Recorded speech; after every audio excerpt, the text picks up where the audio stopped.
Assalamualaikum warahmatullahi wabarakatuh. Selamat datang di Kio Learning Channel. Pada video kali ini saya akan menjelaskan mengenai perubahan wujud benda. Wujud benda dibagi menjadi tiga, yaitu wujud benda padat, wujud benda cair, dan wujud benda gas. Untuk benda padat contohnya adalah benda-benda yang memiliki karakteristik struktur yang padat dan ikatan antar partikelnya itu sangat kuat, seperti meja, kursi, kertas, kayu, dan lain-lain. Untuk wujud benda cair, contohnya adalah air, sirup, kemudian larutan, dan lain-lain. Kemudian untuk gas, contohnya adalah nitrogen, oksigen, karbon dioksida, dan lain-lain. Oke, saya akan menjelaskan perubahan wujud bendanya satu persatu. Untuk perubahan dari padat ke cair, kita sebut mencair.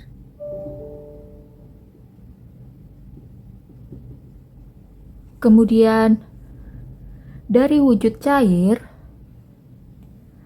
ke gas, kita sebut menguap. Menguap.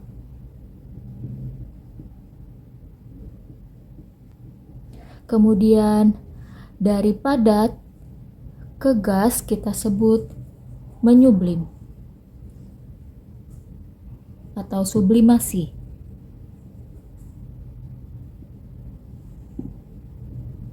Seperti itu. Kemudian untuk perubahan wujud cair ke padat adalah membeku.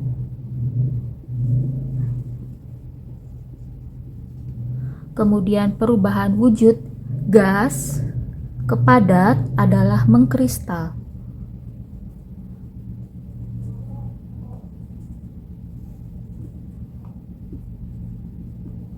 Setelah itu, perubahan wujud gas ke cair adalah mengembun.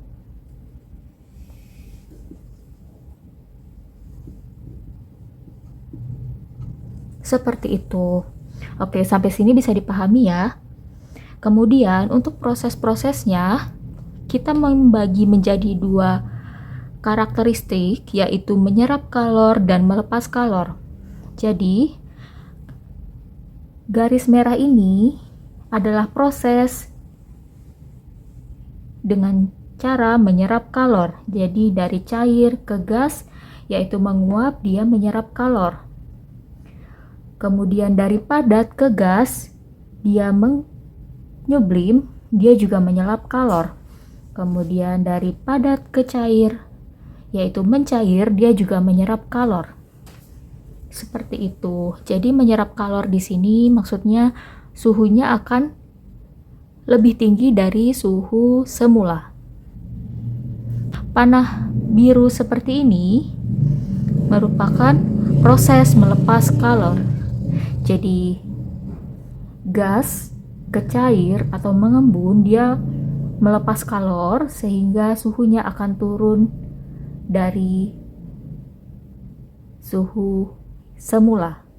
Kemudian cair ke padat yaitu membeku, dia juga melepas kalor sehingga suhunya lebih dingin. Kemudian dari gas ke padat yaitu mengkristal, dia juga suhunya turun sehingga menjadi lebih dingin. Seperti itu. Sekarang saya akan memberikan contoh mengembun dalam kehidupan sehari-hari. Yang pertama adalah proses terbentuknya awan.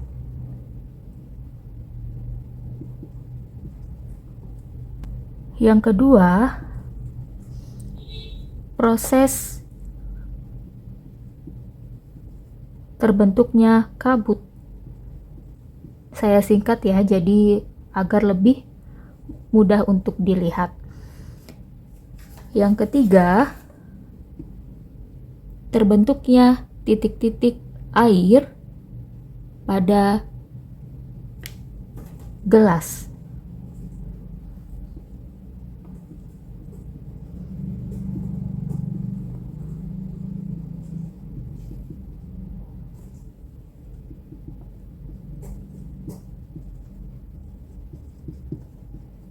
seperti itu. Kemudian untuk menguap, contoh di kehidupan sehari-hari adalah air yang direbus hingga mendidih.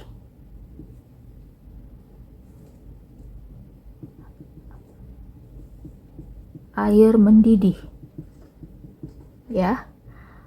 Jadi titik-titik air itu akan dipanaskan kemudian akan menguap jadi gas. Yang kedua adalah terbentuknya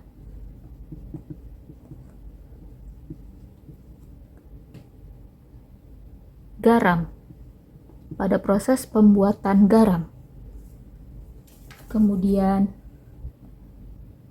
yang berikutnya adalah menjemur pakaian.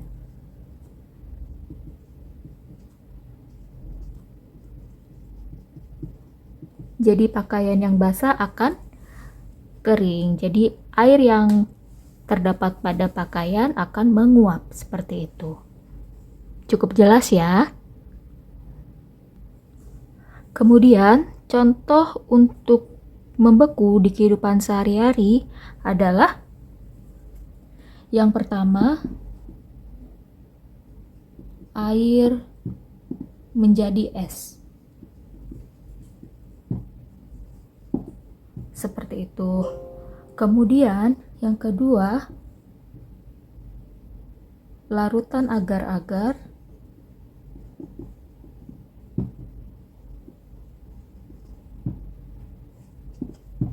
menjadi padat.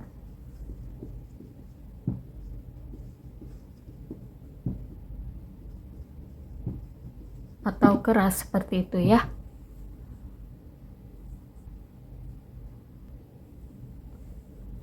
Kemudian, contoh untuk mencair di kehidupan sehari-hari adalah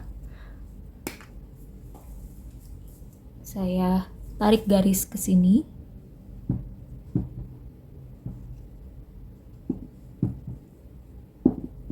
Yaitu es menjadi cair. Ya, es di sini maksudnya padatan ya.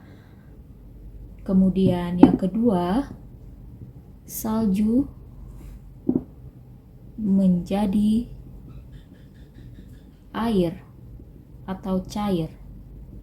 Seperti itu.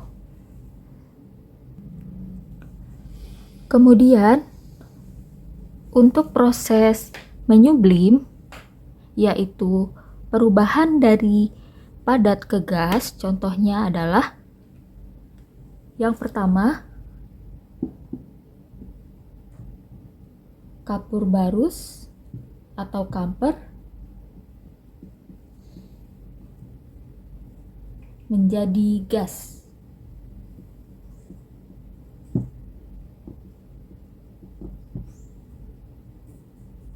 Ya, jadi dia dalam bentuk padat, kamper atau pewangi ruangan. Kemudian dia lama-kelamaan makin kecil karena kamper tadi menguap menjadi gas. Kemudian yang kedua,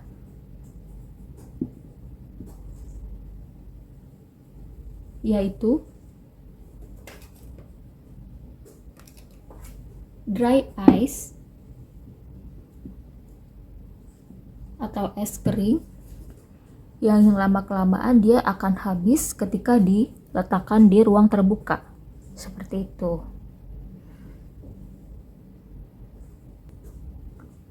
Kemudian, contoh untuk mengkristal di kehidupan sehari-hari adalah yang pertama,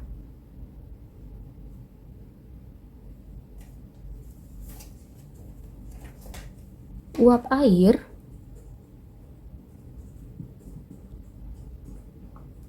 menjadi salju.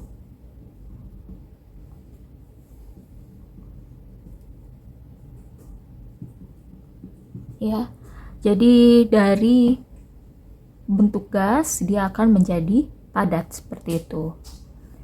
ya. Ini mengkristal. Kemudian yang kedua adalah pembuatan dry ice.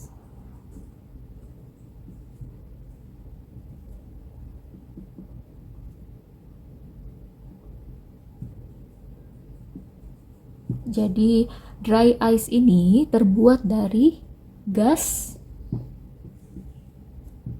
CO2 yang dikompresi dengan suhu minus 57 derajat Celcius. Kemudian hasil akhirnya akan mengkristal menjadi dry ice atau es kering. Seperti itu. Oke teman-teman, sekian penjelasan singkat mengenai perubahan wujud benda. Mudah-mudahan materi ini bisa bermanfaat dan membantu dalam kegiatan belajar kalian ya.